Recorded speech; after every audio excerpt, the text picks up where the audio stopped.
आप सोच रहे होंगे 9 रूप तो देवी के होते हैं, फिर बहू? भाई बहू भी तो लक्ष्मी का रूप है। तो जब बहू के पैर पड़ने से घर में समृद्धि आती है तो और क्या क्या होता है, जरा देखिए। रामलाल और श्यामलाल 2 भाई थे। दोनों बड़े ही प्यार से साथ ही एक ही घर में रहते, लेकिन दोनों की बीवियों का रवैया एक दूसरे के लिए बिल्कुल ठीक नहीं था। एक दिन रामलाल की बीवी कहती है, अरे रमा, ये क्या कर दिया? सारा कचरा पूरे घर में फैला दिया। माफ करना दीदी, मैंने रखा तो एक ही जगह था, लेकिन हवा इतनी तेज चली कि उड़ गया। अभी उठा देती हूँ। हाँ हाँ जल्दी करो। और एक बात, अब भाई साहब से बोल देना कि 2 रसोई कर ले। पता तो है मेरा बेटा सोहन बड़ा हो गया है, अब लड़की वाले भी आने लगे हैं, तो उसकी शादी हो ही जाएगी इस साल। हाँ हाँ दीदी, मेरा बेटा विहान भी तो बड़ा हो गया है और उसकी भी तो शादी होनी है। ठीक कहती हैं आप। अब हम ऊपर वाले तल्ले पर शिफ्ट हो जाएंगे। मैं विहान के पापा से बात कर लेती हूँ। बात नहीं करना, शिफ्ट होना है, क्योंकि मैं अब साथ नहीं रह सकती। हाँ हाँ दीदी, ठीक है ना। फिर क्या, हो जाते हैं एक घर के एक परिवार के 2 टुकड़े और 2 रसोई, दोनों के बेटों की शादी। और फिर शुरू होती है कहानी। अरे मेरी बहू तो ढेर सारा दहेज लाई है। ये देखो, बड़ा टीवी, एसी, कार और गहने भी।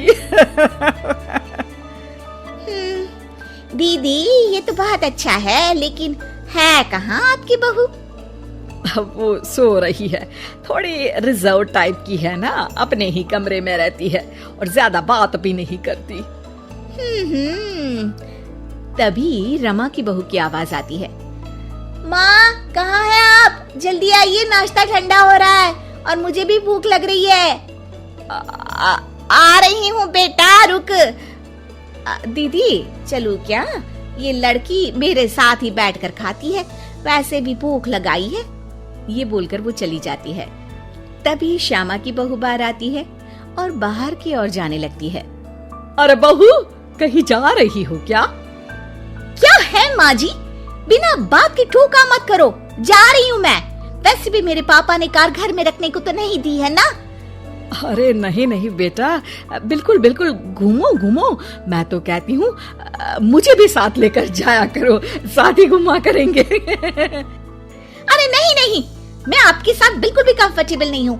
वैसे भी मैं शॉपिंग में जा रही हूँ, कहाँ आपको टांगती फिरूंगी। ये बोलकर श्यामा की बहू निकल जाती है।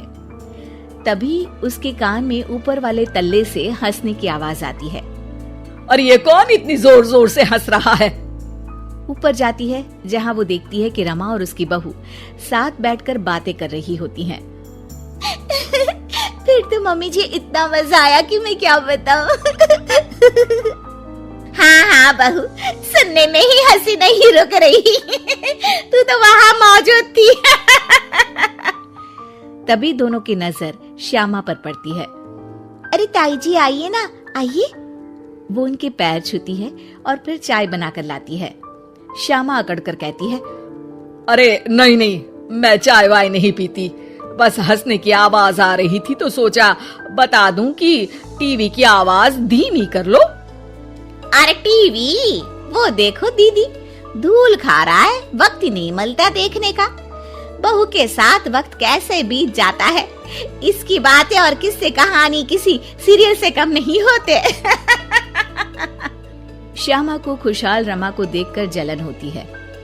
हाँ हाँ, मैं तो तंग आ जाती हूँ इतनी सारी बातें करके, मुझे तो सुकून पसंद है।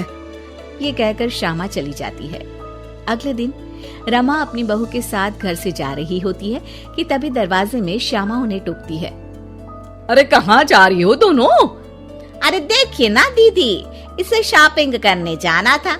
मैंने कहा अकेली चली जा, तो कहने लगी मम्मी जी आप घर में अकेले बोर हो जाओगे ना, आप भी चलो हमारे साथ। अरे अब इस उम्र में तू कहाँ घूमेगी? अब देखते हैं दीदी, जहाँ ये लड़की घुमा दे। अब मेरी बहू भी कल गई थी कार चलाकर। हाँ। तभी रमा की बहू कहती है, ताई जी मुझे तो कार चलानी नहीं आती, लेकिन हाँ इस सुहाने मौसम में मम्मी जी को स्कूटी की सैर करा देती हूँ। श्यामा का मुंह बंद हो जाता है। वो अपने कमरे में चली जाती है जहाँ उसकी बहू बैठकर अकेली टीवी देख रही होती है। बहू, तू भी कुछ बातें किया करना, मैं अकेले अकेले बोर हो जाती हूँ। तो क्या मैं यहाँ आपको एंटरटेन करने आई हूँ?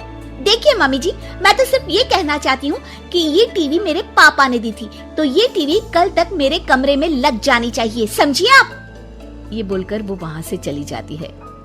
श्यामा सोच लेती है कि वो अब ये सारी बातें अपने बेटे को बताएगी। शाम को उसका बेटा जब घर आता है।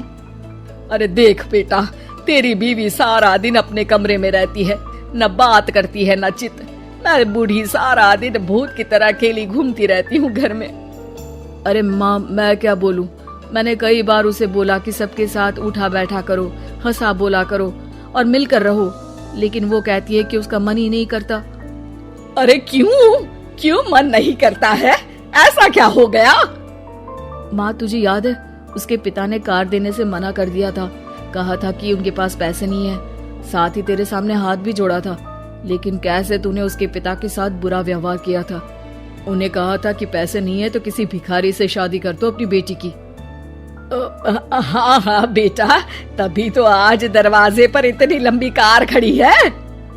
बस माँ, तो अब तू उस कार से ही बात कर और उससे मन लगा, क्योंकि पिता के आंखों का आंसू आपकी बहू के दिल तक उतर चुका है और आपकी इज्जत उसकी नजर में। अब श्यामा को समझ आता है कि कुछ निर्जीव चीजों से घर भरने से अच्छा है कि सजीव चीजों से जिंदगी भरी जाए।